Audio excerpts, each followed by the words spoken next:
kejelekan dan tipu daya syaitan. Seperti yang Allah firmankan di dalam Al-Quran, "Fala taghurrannakumul hayatud dunya wala yaghurrannakum billahil ghurur."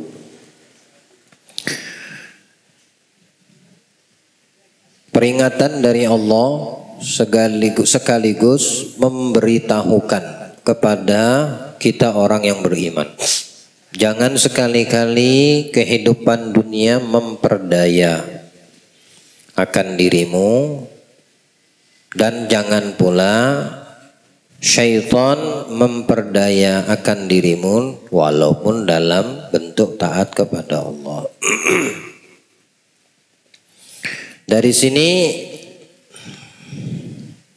kita bisa mengambil satu hikmah dan ilmu bahwasannya kebinasaan akan didapati oleh setiap manusia yang tertipu akan ajakan dan bisikan syaitan iblis pada diri manusia tersebut, dengan meyakini sesuatu yang berlawanan dengan keadaannya, ya. Dan ini kata Al-Ghazali seperti kebodohan dan ketenangan jiwa, tapi berbentuk hayalan dan keraguan. Tidak lain karena mendengarkan dan mengikuti hawa nafsu yang ada di dalam diri manusia tersebut. Siapa saja di antara orang yang tertipu daya dengan bisikan iblis, syaitan, dan kejelekan yang dibawa serta yang diberitahukan olehnya, dengan menjadikan perkara-perkara yang ada di dalam kehidupan saat ini dunia dibedakan dengan kehidupan yang ada nanti di akhirat. Nah, kalau di sini dikatakan kalau untuk urusan duniawi tunai, pasti. Bentuknya adalah saat ini dan pasti. Semua yang ada di dalam perputaran kehidupan dunia ini adalah sesuatu yang sifatnya pasti dan tunai. Sedangkan yang akhirat itu penangguhan nanti dan ragu-ragu. Nah, itulah diantara salah satu tipu dayanya yang seringkali dibisikkan kepada kita umat manusia. Bilang Allah dalam Al-Quran, "Ulaikal ladzina ishtarawul hayata dunya bil akhirah fala yukhaffafu anhumul 'adzab wa lahum yunsarun." Ini ayat memang ditujukan kepada orang-orang kafir pada khususnya. Tapi tidak menutup kemungkinan untuk orang yang beriman pada umumnya juga tertipu dengan tipu daya syaitan perihal sesuatu yang pasti dengan sesuatu yang masih tanda tanya bahasanya, ya. Tapi tidak untuk orang yang beriman dalam hal ini. Terkadang bagus menurut Imam Ghazali, imannya orang awam itu lebih afdal daripada imannya orang yang berlawanan dengan awam, ya. Contohnya apa? Kalau orang imannya orang awam itu dia tidak butuh kepada dalil, dia tidak butuh kepada taglid atau kiasan, yang sesuatu yang perlu dikiaskan. Itu imannya orang awam, yakni dalilnya itu adalah keimanannya itu sendiri sudah menjadi dalil. Sayyidina Abu Bakar As-Siddiq itu tidak membutuhkan kepada dalil akan keimanannya kepada Allah dan Nabi Muhammad. Tidak butuh kepada kiasan, harus dikiaskan. Kalau masuk akal baru bisa diterima, kalau tidak masuk akal tidak diterima. Nah, itulah yang didapati oleh orang-orang yang tertipu akan bisik rayu syaitan dan iblis dari orang-orang musyrik, mulhid, atau yang tidak mempercayai adanya Tuhan dan agama, teis. Karena tidak masuk ke ranah akal mereka. Abu Bakar Siddiq saat diajak beriman, tahu alatul, langsung dia beriman. Tanpa mempertanyakan. Nah, imannya awam. Imannya orang awam itu tidak perlu tanya, tidak perlu dalil. Tapi kalau orang musyrik lain diajak beriman, perlu dikiaskan. Ada yang ikut percaya, ada yang tidak. Jadi iblis itu di dalam tipu dayanya perihal urusan akhirat itu dikatakan kepada kita manusia ini, dibisikkan ya olehnya terhadap kita, akhirat itu sesuatu yang antara iya dan tidak, dibikinnya kayak gitu. Tapi dunia ini yang yakin. Ini sifatnya tunai ini, bentuknya memang ada, kita ada saat ini di atasnya. Dan bukan sesuatu yang tidak bisa dibuktikan. Tapi kalau kehidupan setelah alam dunia ini, atau ini namakan hari akhirat, itu antara ada dan tidak. Jadi mesti harus butuh dikiaskan, harus dikasih dalil dulu. Kalau bisa diterima akal, baru dia mau terima. Kalau tidak, tidak. Orang musyrik berkata, kalau memang kau seorang nabi bawa mukjizat, tunjukkan mukjizatmu. Macam-macam permintaan mereka. Bilang Nabi, orang terdahulu begini juga. Tetap aja mereka tidak beriman. Saat itu juga, detik itu juga langsung Allah turunkan azab. Kalian pengen seperti itu? Kata Rasulullah. Akhirnya mereka diam. Akhirnya mereka berpaling dari Nabi. Jadi itulah orang yang memberi kehidupan dunia dengan kehidupan akhirat. Ya, dia membeli dunianya akhiratnya dipertaruhkan. Dia beli akhiratnya dengan dunia yang sedikit. Maka tidak akan diringankan siksa mereka dan mereka tidak akan ditolong. Ini adalah orang-orang kafir. Allah mantapkan iman kita. Ya. Jadi imannya orang awam seperti Sayyidina Abu Bakar, tidak bakal dia berkeinginan untuk mencari dalil. Nabi turun dari menghadap Allah, peristiwa Isra Mi'raj. Orang musyrik bagaimana sikapnya setelah Nabi memberitahukan? Ada yang bilang Nabi sudah tidak berakal. Kata Abu Jahal ke Abu Bakar mengatakan, kau punya teman tuh Muhammad bilang dia baru menghadap Allah Isra Mi'raj dalam waktu sekejap. Bilang Sayyidina Abu Bakar, aku mempercayai, aku meyakini.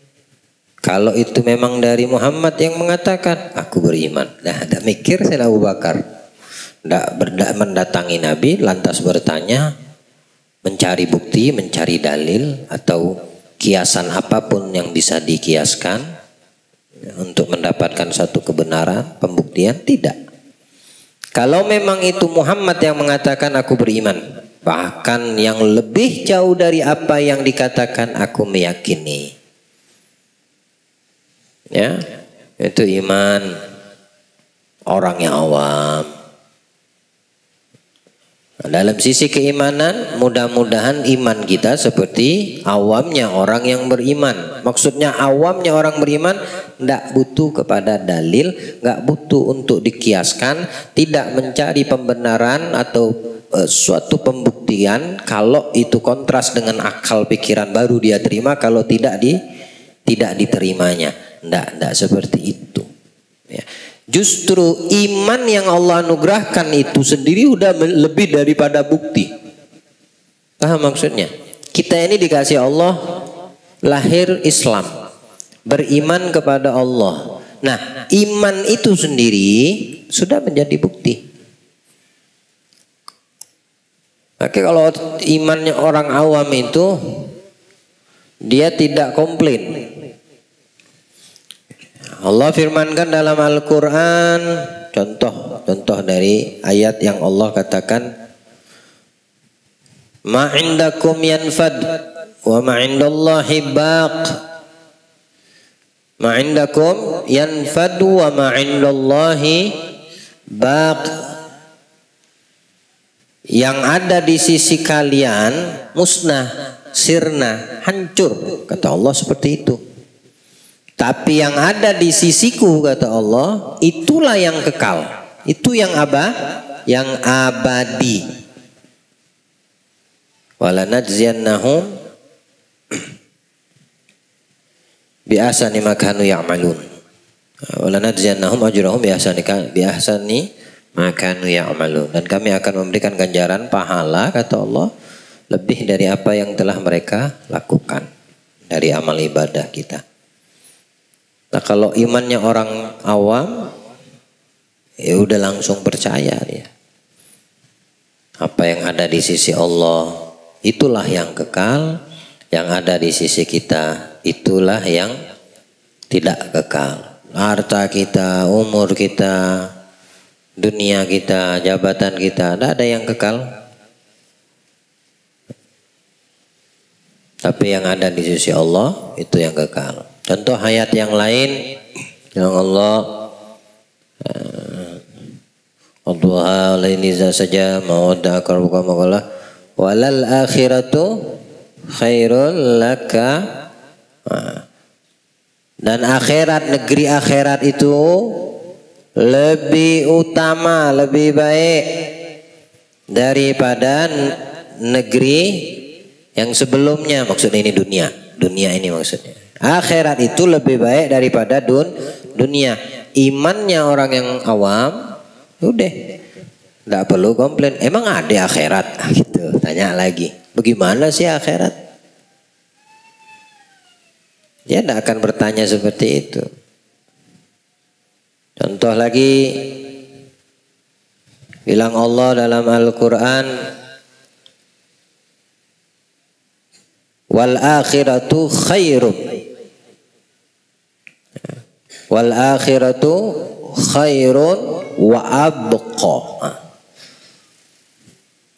Adapun akhirat itu lebih baik dan kekal daripada ini dunia.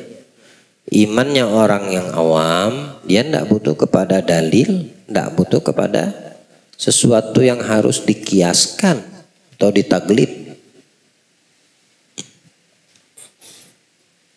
Tapi tipu daya syaitan untuk merugikan dan membinasakan kita umat manusia, dia tidak akan berhenti sampai di situ.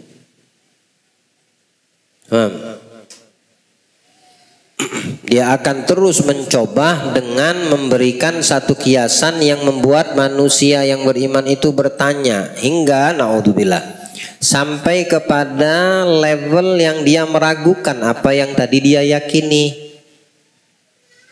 Sekarang kita ini yakin, tapi akan pudar sedikit demi sedikit keyakinan tersebut dengan tipu daya syaitan yang membutuhkan kepada kiasan yang sekiranya itu masuk akal. Kita jangan sampai tertipu dengan urusan-urusan yang tidak bisa kita lihat saat ini atau kita rasakan. Ya. Tapi kita meragukan keberadaannya. Justru itu diantara tipu daya syaitan. Kalau yakin akhirat ada, udah yakin, kuatkan keyakinanmu akan perkara akhirat. Apa saja perkara akhirat? Ya mencakup daripada itu nikmat, adab di dalam kubur, adanya alam barzakh, Itu tempat hisab tuh. Yaumul hisab. Adanya nanti dibangkitkan lagi semua secara serentak. Juga untuk dihisab secara serentak. Hisabnya itu sendiri-sendiri dan ada hisab itu secara jam'iyah, secara keseluruhan. Setiap kita akan dihisab dari apa yang kita lakukan waktu masih hidup secara pribadi per orang itu ketika kita berada di dalam kubur. Iqtaraba linnasi hisabuhum wa hum fi ghaflatin mu'ridun, bilang Allah. Dekat sudah waktunya hisab, itu sangat dekat kata Allah. Untuk setiap manusia, lam di sini bagian ulama tafsir mengatakan maknanya min.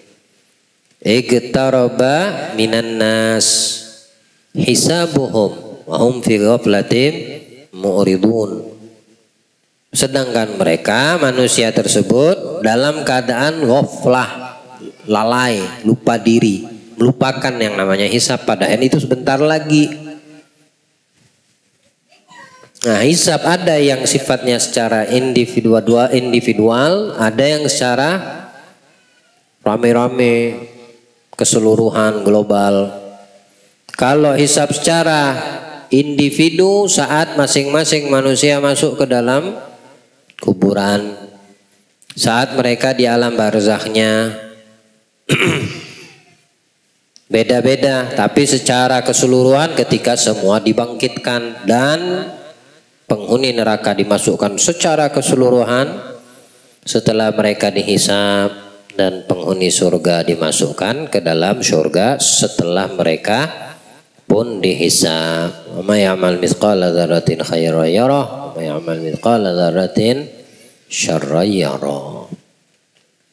Jadi imannya orang yang beriman tidak perlu kepada dalil atau sesuatu yang dihiaskan. Kalau bisikan tipu daya syaitan dan iblis mengatakan kepada kita dunia adalah tunai dan keyakinan, sedang akhirat adalah penangguhan dan keraguan. Yang pertamanya betul, yang dikatakan iblis betul, tidak salah. Ini dunia tunai dan keyakinan ya, karena memang kita saat ini ada di sini. Kita hidup, kita merasakan, kita mendapatkan. Tapi yang tidak betul apa? Akhirat itu penangguhan dan keraguan. Nah, ini yang dibuat bisikan tersebut membutuhkan kepada dalil. Ya, ini diantara tipu daya syaitan dan iblis. Ya. Kalau dia mengatakan dunia itu saat ini dan pasti, sedangkan akhirat tanda tanya, ada dan tidak ada, penuh dengan keraguan. Yang pertama betul, yang kedua ini yang berbahaya. Orang yang beriman bisa terkikis dengan bisikan dan tipu dayanya. Tapi kesemua itu tidak akan didapati kecuali bagi orang yang bermain-main di atas kehidupan dunia ini, sedangkan Allah menciptakan dunia, kehidupan dan semua ciptanya itu bukan untuk main-main. Ya, yang kita yang bermain-main dengan kehidupan ini, ya ini yang berisiko walaupun dia beriman. Akhir zaman bilang Nabi, bakal datang orang pagi beriman, siangnya kafir. Ketika datang malam mereka kafir, paginya beriman. Maka datang masa seperti itu. Itu orang yang terkikis sedikit demi sedikit keimanan dan keyakinan mereka pada Allah. Ya. Apa sebabnya? Karena mendengarkan daripada bisik-bisik dan tipu daya syaitan iblis, la'anatullah. Dan orang yang termakan akan bisikan tipu daya tersebut tidak lain yang di kehidupan dunia ini bermain-main. Padahal Allah menciptakan tidak ada main-main.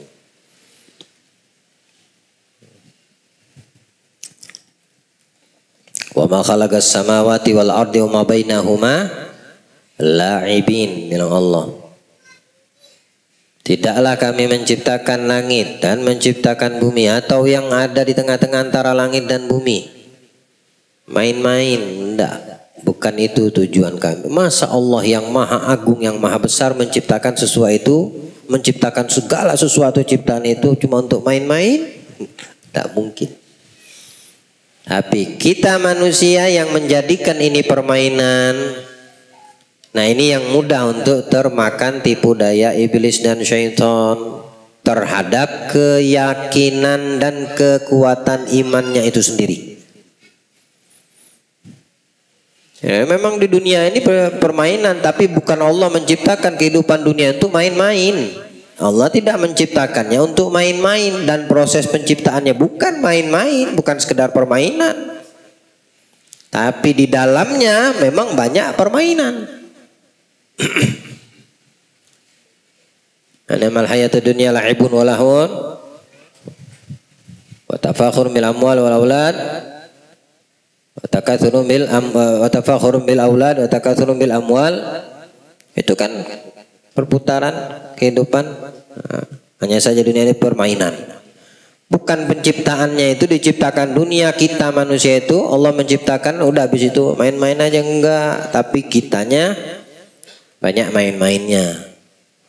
Karena memang di dalam kehidupan dunia ini selalu dipermainkan sama syaitan dan iblis.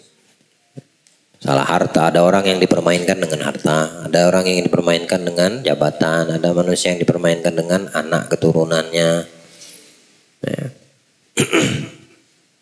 Itu permainannya semua. Allah berikan kita pemahaman. Jadi kita tidak menganggap kehidupan kita ini ciptaan Allah terhadap kita yang ada saat ini hanya sebatas permainan. Afahsibtum annama khalaqnakum abathan wa annakum ilaihi la turja'un. Apa kalian mengira kami menciptakan kalian itu sia-sia, tidak ada gunanya, dan kalian mengira kalian tidak akan kembali kepada kami? Bukan Allah bertanya itu, walaupun sighah dan ucapannya seperti pertanyaan. Apa kamu mengira kami menciptakan kamu itu sia-sia dan kamu tidak akan kembali kepada kami? Justru itu ada jawaban langsung dari sepintas pertanyaan. Kamu mengira kami menciptakan kalian sia-sia, justru kalian kami ciptakan untuk tidak main-main, bilang Allah seperti itu. Dan kalian mengira tidak akan kembali kepada kami, justru kalian akan kembali. Karena Allah tidak bertanya. Walaupun sighahnya seperti pertanyaan, di balik itu ada jawaban. Langsung dijawab sama Allah. Kalian mengira tidak akan kembali. Maksudnya apakah Allah bertanya kepada kita? Enggak, artinya kamu pasti kembali. Kami ciptakan kalian sia-sia. Maksudnya Allah bertanya? Bukan, justru kamu kami ciptakan itu supaya tidak main-main, gak ada yang sia-sia. Dan semua itu adalah kekuatan iman dan keyakinan masing-masing manusia. Ya? Jadi kalau orang sudah meyakini yang ada di sisi kita saat ini akan sirna, nggak ada yang kekal. Yang ada di sisi Allah itulah yang kekal. Maka kita akan tahu apa yang harus kita lakukan. Ketika kita meyakini, keimanan kita meyakini dengan kuat akhirat lebih baik daripada kehidupan saat ini dunia, maka kita akan bersungguh-sungguh waktu masih hidup di dunia ini untuk kehidupan akhirat. Tamam. Nah, bagi orang yang musyrik, orang kafir, orang yang tidak beragama dan mengakui adanya Tuhan, inilah yang Allah maksudkan dalam firman-Nya, ulaikal ladzina asyraku al-hayatud dunya bil akhirah fala yukhaffafu anhumul adzab wala hum yunsarun. Mereka menjual akhirat untuk mendapatkan sedikit dunianya, dan mereka itu nanti tidak ada keringanan terhadap adabnya nanti di akhirat, dan tidak ada yang bisa menolong. Allah kuatkan iman kita dan keyakinan kita, ya. Dan tidak termakan akan tipu daya syaitan iblis akan keimanan dan keyakinan kita. Amin.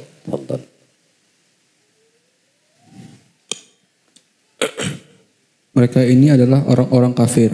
Maka iman mereka kadang-kadang tercapai dengan suatu alasan, terkadang dengan suatu bukti serta dalil, dan terkadang dengan taklid. Tidaklah diragukan bahwa orang sakit minum obat dengan perkataan dokter karena mengharapkan kesehatan. Karena dokter yang ngomong, minumlah obat supaya sehat. Nah, kita karena mendengar omongan dokter itu, diminumlah itu obat.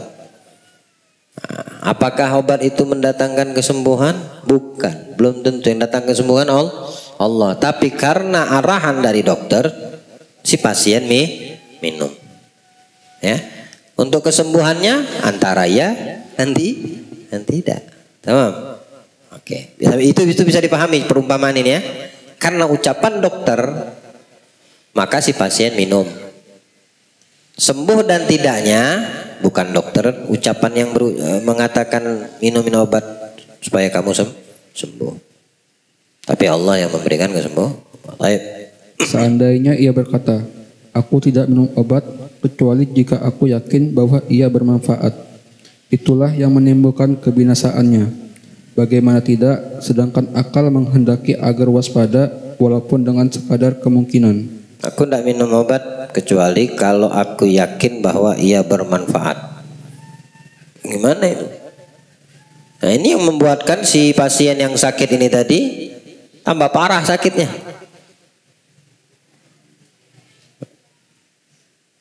Tapi ketika dokter berkata minumlah ini obat supaya sembuh, diminumnya. Nah, ini penuh antara dua, ada harapan sembuh. Tapi kalau orang sakit mengatakan meyakini, aku tidak minum obat kecuali aku yakin bahwa ia bermanfaat. Ya bagaimana bisa terbukti keyakinanmu bisa kau dapatkan? Mencoba saja belum. Meminum obat itu saja belum. Ya. Kalau masalah kesembuhan itu bukan kamu yang punya wewenang. Tapi upayamu untuk mendapatkan kesembuhan ya dengan minum obat, datang ke praktek, ikuti arahan dokter yang mengerti dalam hal medis ini, ya. Baik. Bila mana perkataan para nabi dan mukjizat-mukjizat mereka tidak menimbulkan keyakinan bagi yang merenungkan, maka setidaknya menimbulkan sangkaan yang menonjol atau memungkinkan. Sedangkan orang yang berakal akan berhati-hati dengan sekadar kemungkinan. Begitu pula dikatakan oleh Ali radhiyallahu an kepada seorang mulhid setelah mengemukakan hujjah-hujjah kepada orang-orang mulhid. Bila mana masalahnya seperti anggapanmu, maka aku akan selamat dan engkau binasa. Mulhid itu yang tidak punya Tuhan, yang tidak memiliki agama, ya, atau yang menyekutukan Allah, ya, atau tidak mempunyai Tuhan, ateis. Kalau bahasa sekarang ateis sebutannya. Dulu datang kepada Imam Ali bin Abi Thalib bertanya, kan Islam mengatakan beriman, berbuat amal soleh supaya selamat setelah meninggalkan dunia. Bertanyalah ini mulhid. Kalau masalahnya seperti yang kamu anggap, maksudnya kepada Imam Ali, maka aku selamat dan engkau binasa. Yang selamat dia, yang binasa orang yang beriman. Dijawab sama Imam Ali santai aja. Mereka bertanya, kalau tidak ada terjadi sesuatu setelah mati ini, maksudnya meninggalkan dunia, di alam barzah, di alam kubur, nggak ada kehidupan setelah kehidupan dunia, maka yang kamu lakukan sia-sia. Aku yang benar.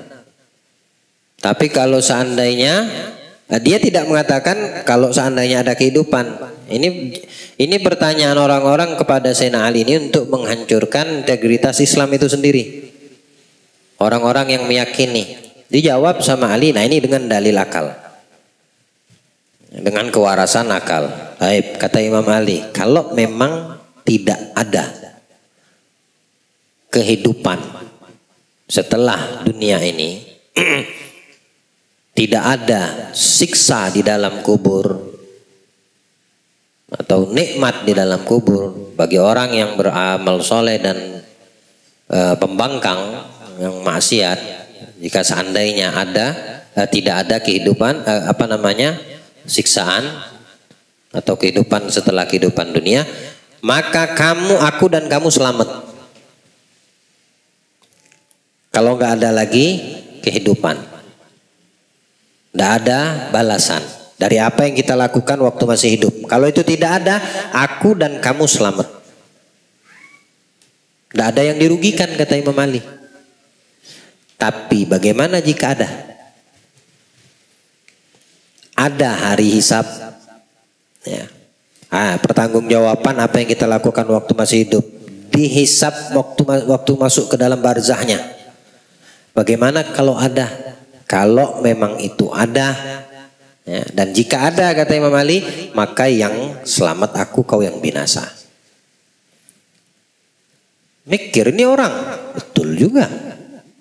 Ya. Dia ingin membuat ragu pengikut orang-orang yang beriman. Justru dijawab oleh Imam Ali yang membuat dia itu timbul keyakinan. Tadinya ingin meragukan, dari pertanyaannya supaya orang itu meragukan akan akhirat, akan kuburan yang namanya bahsyar. Dia pengen membuat orang yang sudah mempunyai keyakinan walaupun tidak menyaksikan, ya karena memang belum waktunya, agar tidak meyakini hal tersebut. Dibalik jawaban sama Imam Ali yang tadi dia menimbulkan keraguan, justru sekarang masuk Islam dia. Karena apa? Karena ada rasa takutnya. Betul, kalau memang ada gimana? Aku sudah mati, Ali sudah mati. Tapi waktu masih hidup dia beriman, aku tidak beriman. Dia beramal soleh, aku tidak beramal soleh. Kalau memang seandainya yang disampaikan olehnya tidak ada apa-apa setelah kehidupan, maka dia selamat, aku selamat. Tapi kalau seandainya ada yang disampaikan oleh Imam Ali, yang selamat dia, aku yang binasa. Ya, jawaban yang pertama, tidak ada yang dirugikan. Siapa yang dirugikan? Imam Ali merasa dirugikan dengan imannya, dengan takwanya, dengan amal solehnya. Jika setelah dia meninggal tidak ada hisab, tidak ada yang dirugikan. Ya, yang tidak beriman juga tidak merasa dirugikan. Mau mereka di atas kehidupan dunia ini beriman atau mereka tidak beriman, beramal soleh atau tidak beramal soleh, kalau memang setelah kehidupan dunia ini meninggalkan dunia tidak ada apapun, maka tidak ada yang dirugikan dalam hal ini, yang beramal atau yang tidak beramal, yang beriman atau yang tidak beriman. Tapi kalau sebaliknya yang terjadi, ayo bagaimana? Sama-sama udah mati nih, mau hidup lagi nggak bisa. Yang betul, yang beriman, yang beramal soleh mendapatkan balasan. Yang ingkar dan tidak beriman meninggalkan amanah soleh juga mendapatkan apa yang dilakukan. Akhirnya dia masuk Islam. Kalau memang butuh kepada dalil, ya, ataupun kiasan yang bisa diterima dengan akal. Sekali Imam Ali mau ditantang seperti itu. Kalau Nabi Muhammad kotanya ilmu, beliau pintu masuknya. Ada Ali bin Abi Thalib karramallahu wajhah. Baik. Jadi itu termasuk tipu daya tuh ya. Ini orang tadinya tertipu daya, tapi Allah menginginkan kebaikan atas dirinya, hanya dia masuk Islam. Tapi bagi orang yang tetap termakan tipu daya, belum tentu mereka menerima, dan mereka dengan tetap dalam keadaannya. Ayo. Di antara orang-orang ada yang terpedaya oleh perkataan mereka bahwa Allah Maha Pemurah, Maha Penyayang. Di antara orang-orang yang mengandalkan ketakwaan leluhur dan kewaraan mereka, semuanya mustahil. Adapun perkataan bahwa Allah Maha Pemurah, Maha Penyayang, maka ia pun telah berkata benar. Akan tetapi semua ayat Al-Quran menunjukkan bahwa kemurahan dan rahmatnya adalah memberi taufik di dunia bagi amal kebaikan. Itu diantara kemurahan, rahmat dan kasih sayang Allah. Ya, memang apa yang dikatakan Allah itu Maha Pemurah, Maha Penyayang. Maksudnya Maha Pemurah, Maha Penyayang dengan memudahkan hambanya untuk melalui taufik darinya melakukan amal-amal baik. Itu yang dimaksud Allah Maha Pemurah, Allah Maha Penyayang. Lalu ada orang berkata termakan dengan tipu daya syaitan, gak sholat, ya, Allah Maha Maaf, Allah Ghafur, Allah Rahim. Ya, kalau kita minta ampun diampunkan Allah, itu Maha Pengampun, tapi dia melakukan maksiat dulu, nanti habisnya minta ampun sama Allah. Ini termakan tipu daya syaitan. Allah memberikan rahmat dan kasih sayangnya, kamu mudah melakukan amal baik. Kalau bukan rahmat dan kasih sayang Allah serta taufik yang betul kita dapatkan darinya, akan karunia-Nya, maka kita tidak akan bisa melakukan amal-amal soleh dan amal baik. Semua itu bitaufikillah. Semua itu dari taufik Allah Subhanahu wa taala. Baik. Allah Ta'ala berfirman, wa an laysa li insani illa ma sa'a, dan bahwasanya seorang manusia tidak memperoleh selain apa yang diusahakannya. Yang kita upayakan saat hidup itu yang kita akan tuai di sana. Kita dapatkan. Dan Allah dalam Al-Qur'an, man ja'a bil hasanati falahu khairum minha. Siapa orang yang datang kelak menghadapku dengan hasanat, maka aku akan berikan balasan untuknya lebih baik dari kebaikan yang pernah dia lakukan. Kamu melakukan ibadah sholat, bersedekah, bersilaturahim, mendirikan, menjaga yang sunnah, menjaga hati daripada semua amal baik dilakukan. Datang menghadap Allah dengan waktu masih hidup banyak melakukan amal baik, yang lebih Allah akan berikan kepada yang melakukan amal baik ini melebihi dari amal baik itu sendiri yang pernah dia lakukan. Dari amal baik itu sendiri, lebih dari itu akan Allah berikan. Ya, man jaa bil hasanati falahu khairum minha wa man jaa bil sayyiati fala yujzal ladzina amilus sayyiati illa ma kanu ya'malun. Tapi orang yang menghadap dan datang kepada Allah dengan membawa kejelekan, dosa, maksiat dia lakukan waktu masih hidup, itulah yang bakal dibawa nanti menghadap Allah. Yang kita lakukan saat ini yang kita akan bawa ke hadapan Allah. Maka lakukanlah yang baik. Kebaikanmu itu yang akan kamu bawa dan kamu hadapkan ke hadapan Allah. Jika itu yang kita berikan di hadapan Allah, maka Allah akan lebihkan dari apa yang telah kita lakukan terhadap kebaikan tersebut. Yang tertipu daya dengan bisikan syaitan, apa yang dilakukan daripada kejelekan waktu masih hidup, Allah akan membalas dia, tapi dengan sebatas kejelekan yang dia pernah lakukan. Fala yujzal ladzina amilus sayyiat illa ma kanu ya'malun. Nah, itu masuk di antara bentuk rahmat Allah. Yang melakukan satu kebaikan dibalas lebih, yang melakukan satu kejahatan sesuai sebatas dengan kejahatannya. Kalau kejahatannya persentasenya 10, 10 Allah balas, tidak dilipat gandakan siksanya sama Allah. Tapi ya jangan kita anggap 10 juga maksiat aja deh. Bodoh sekali kalau punya pikiran seperti itu. Yang namanya siksa dari Allah, mana ada yang kuat? Tidak ada yang sanggup deketin orang yang merokok, pegang itu bara apinya. Rasakan gimana kalau nempel di kulit. Mau ente samakan dengan siksa Allah? Mana bisa? Tidak ada yang sanggup. Allahumma ajirna minan nar. Ya, Allah selamatkan kita daripada adab. Baik.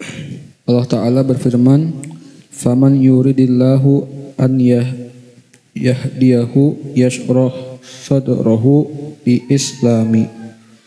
Barang siapa yang Allah menghendaki akan memberikan petunjuk kepadanya, niscaya dia melapangkan dadanya untuk memeluk Islam. Mudah dalam amalan-amalan islaminya. Allah ingin memberikan petunjuk kepada orang yang beriman. Dalam hukum Islam itu dimudahkan semuanya. Tidak ada yang berat di dalam hukum-hukum yang telah Allah datangkan melalui para anbiya wal mursalin. Terhadap kita umat Nabi Muhammad, apa yang didatangkan Allah kepada Nabi kita Muhammad terhadap hukum halal haram, tidak ada yang berat. Itu tanda Allah ingin memberikan petunjuk dan kebaikan kepada kita. Dada tuh plong terhadap Islam, terhadap hukum. Tidak ada kesempitan pada diri hamba tersebut. Dan tidak ada yang menurut dia sulit. Tapi kalau sudah dadanya dibikin sama Allah laik, sempit, ka'annahu yas'adu fis sama, seperti dia itu kayak di tempat yang enggak ada oksigen, napas saja susah. Berarti berat untuk dia melakukan syariat Islam. Mau sholat berat, puasa berat, kebaikan berat, amal soleh berat. Ini disempitkan sama Allah dia punya dadanya. Tapi kalau yang diinginkan petunjuk sama Allah kebaikan atasnya, yashrah sadruhu lil Islam. Terhadap apa yang berkaitan dengan Islam yang didatangkan Nabi kita Muhammad alaihi salatu wassalam, sadruhu, dadanya, hatinya plong, mudah semua dia melakukannya. Baik. Kemudian apakah ia mengandalkan kemurahannya dalam rezeki, sedangkan Allah Ta'ala berfirman, wa man yatawakkal 'alallahi fahuwa hasbuh, dan barang siapa bertawakal pada Allah, niscaya Allah akan mencukupkan keperluannya. Dan Allah Ta'ala berfirman, wa yarzuqhu min haitsu la yahtasib, dan memberinya rezeki dari jalan yang tidak disangka-sangkanya. Maka ia disuruh bertawakal kepada Allah dalam mencari rezeki dan mengandalkan kemurahannya, namun tidak dilakukannya. Tapi tidak dilakukan dan mencari rezekinya dia tidak mencari rezeki. Bab hayal aja. Udah bilang setan dibisikin, udah bilang, Allah kan udah bilang tuh, siapa orang yang tawakal sama Allah cukup, dicukupin sama Allah. Allah akan berikan rezeki dari arah yang tidak duga-duga. Penting tawakal. Itu katanya. Itulah jawaban Ghazali, orang yang tertipu yang seperti itu. Mencari rezeki kagak, bertawakal iya. Jangan, ini banyak orang yang tertipu yang seperti itu. Ya ada kalanya orang betul-betul di dalam tawakalnya, tidak dia bekerja, tapi dia sabar terhadap keadaan dirinya. Adakah orang yang bisa sampai keadaan seperti itu? Kalau selevel kita, waduh, kesana mulai besok anak mau tawakal sama Allah, anak tidak mau cari nafkah, Allah udah atur rezeki anak. Cobalah, coba. Berapa lama kita bisa sanggup? Tapi tidak seperti itu. Cari rizkimu. Ya. Bukan ambisi terhadap usaha pekerjaan. Itu cuma selinganmu aja, loncatan saja. Memang rizki itu sudah ditanggung sama Allah. Udah ditanggung. Tapi untuk mendapatkan hal tersebut, gerakanmu itu dilihat. Bernilai, upayamu itu bernilai, usahamu itu bernilai. Bisa ada orang dengan cara yang halal atau sebaliknya dengan cara yang haram, dia dapatkan, tapi kadang caranya yang tidak bagus, maka hasilnya tidak bagus. Rizkinya sudah ditentuin. Allah pengen melihat dia mendapatkannya, mencarinya, ikhtiarnya, bekerjanya, bergeraknya dengan cara yang bagus atau tidak. Bukan karena pekerjaannya. Mau inti banting tulang bagaimana kalau sudah rizkimu sekian, ya udah sekian. Jadi kita bekerja tetap hati berserah kepada Ar-Razzaq yang memberikan dan membagi rizki. Baik. Ia disuruh beramal untuk akhirat tetapi bertawakal. Ini adalah sangat terbalik. Tidak mau ibadah, tidak mau sholat, tidak mau menjaga amal soleh. Tawakal aja udah. Urusan akhirat, tawakal. Kalau memang udah tetapan Allah nama surga, untuk apa lagi saya beribadah? Kan aneh. Itu yang termakan tipu daya syaitan. Yang termakan tipu daya syaitan. Baik. Allah jauhkan kita dari tipu daya tersebut. Adapun siapa yang mengandalkan kewaraan, leluhur, dan ketakwaan nasab, hendaklah ia melihat kepada firman Allah Ta'ala kepada Nuh. Innahu laisa min ahdika innahu amalun ghairu sholih. Sesungguhnya ia bukan termasuk keluargamu. Sesungguhnya ia adalah amal yang tidak baik. Nasab, wara, tidak bisa menjadi penentu. Ya, yang beramal dia yang mendapatkan apa yang dia lakukan. Yang bermaksiat dia tetap mendapatkan apa yang dia lakukan dari maksiat tersebut. Adapun bergantung bersandar kepada lurahan nasabnya siapa, tidak ada. Ya, di sisi Allah tidak seperti itu. Baik. Dan kepada Nabi SAW ketika meminta izin dari Allah Ta'ala untuk menziarahi kubur ibunya dan memintakan ampun baginya, maka Allah mengizinkannya berziarah dan Nabi SAW tidak diizinkan memintakan ampun. Maka beliau pun menangis. Nabi SAW bersabda, Al-kaisu mandana nafsahu wa amila lima ba'dal mauti wal ahmaku min atba'a nafsahu man atba nafsahu hawaha wa tamanna alallahil amani. Orang yang bijaksana ialah orang yang memeriksa dirinya dan beramal bagi kehidupan sesudah mati. Sedangkan orang yang dungu artinya bodoh, adalah yang membiarkan dirinya mengikuti hawa nafsunya dan berangan-angan terhadap Allah. Di sini bisa membedakan mana yang bijak, mana yang bodoh. Ya, orang bijak dia selalu ngecek dirinya, introspeksi diri. Ya. Selalu beramal baik untuk kehidupan setelah dunia. Tapi orang yang bodoh, dia biarkan dirinya mengikuti hawa nafsunya, tidak mau dia beramal baik, tapi memiliki tinggi angan-angan di sisi Allah, mendapat kemuliaan. Amal soleh tidak dia lakukan, itu orang yang bodoh. Kenapa di sini Allah Subhanahu Wa Taala tidak mengizinkan Nabi memohonkan istighfar untuk sang ibu Aminah bintu Wahab? Karena termasuk min ahlul fitrah. Fitrah itu zaman kesenggangan, kekosongan Nabi. Antara satu Nabi dengan ini kosong, nggak ada utusan Allah. Ini namakan zaman fitrah. Orang yang yang mendapati zaman fitrah ini tadi, di kekosongan risalah para Nabi dan Rasul, mereka selamat di akhirat. Jadi tidak perlu untuk apa dimintakan ampunan. Ada surga, ada neraka, ada tengah-tengah. Tidak masuk surga, tidak masuk neraka. Ini namanya orang yang mendapati zaman fitrah. Di akhirat itu ada yang mendapati Nabi dan Rasul. Yang mendapati utusan Allah ini, dia di antara dua tempat. Pertama surga, yang kedua neraka. Yang taat beriman mengikuti ajakan Allah melalui utusan, masuk ke dalam rahmat Allah. Yang sebaliknya masuk ke dalam murkanya Allah. Yang tidak mendapati Nabi dan Rasul, dia hidup, itu namanya zaman fitrah, kekosongan. Termasuk ibu Nabi Muhammad. Ya, termasuk ibu Nabi Muhammad, abah Nabi Muhammad. Itu tidak ada senggang waktu kosong tadi. Itu namanya fitrah, di tengah-tengah nanti mereka.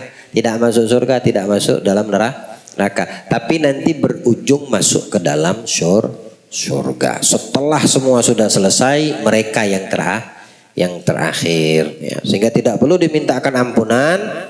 Tapi Nabi menangis karena beliau terharu mengingat ibundanya wafat. Wajar kesedihan, ya. Tapi Nabi dilarang sama Allah untuk mintakan ampunan karena tidak mendapatkan tuntutan. Nabi masih kecil.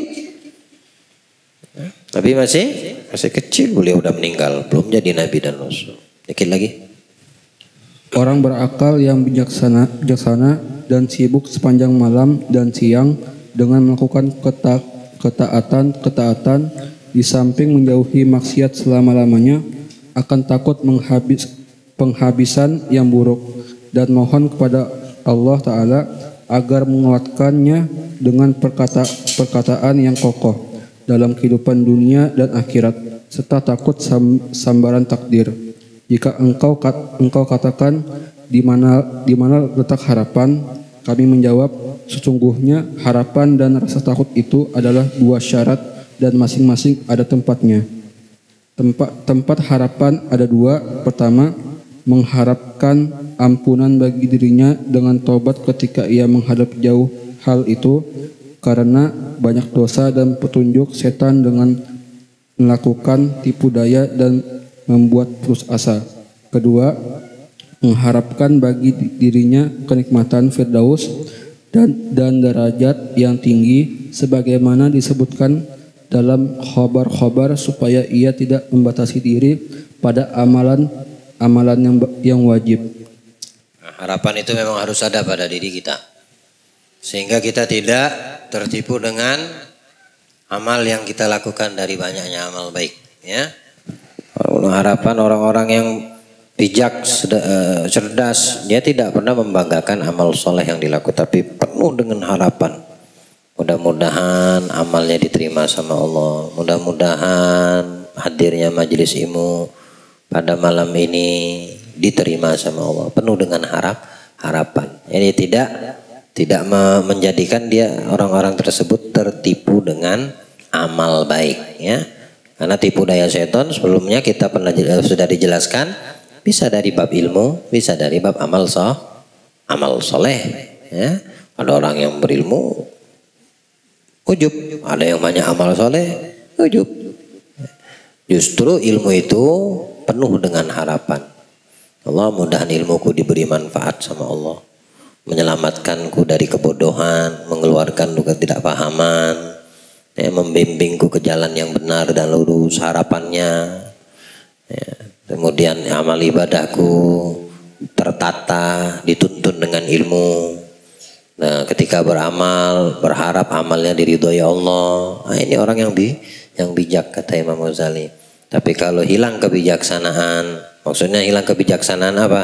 Kecerdasan daripada fungsi akal itu sendiri, maka dia akan tergelincir, tersesat, ya, sedikit demi sedikit akan termakan tipu daya musuh-musuh Allah, syaitan dan iblis. Allah berikan kita pemahaman insyaallah, kuatkan iman kita dan dimudahkan segala langkah baik kita, dijadikan setiap amal soleh kita diterima Allah Subhanahu wa taala, dan Allah jadikan penuntut ilmu mudah untuk mengamalkan ilmu yang dia pelajari, dan dari apa yang kita pelajari dimudahkan Allah untuk kita mengamalkan. Amin Allahumma amin. Wassallallahu ala sayyidina Muhammadin wa alihi wasallam. Walhamdulillahi rabbil alamin.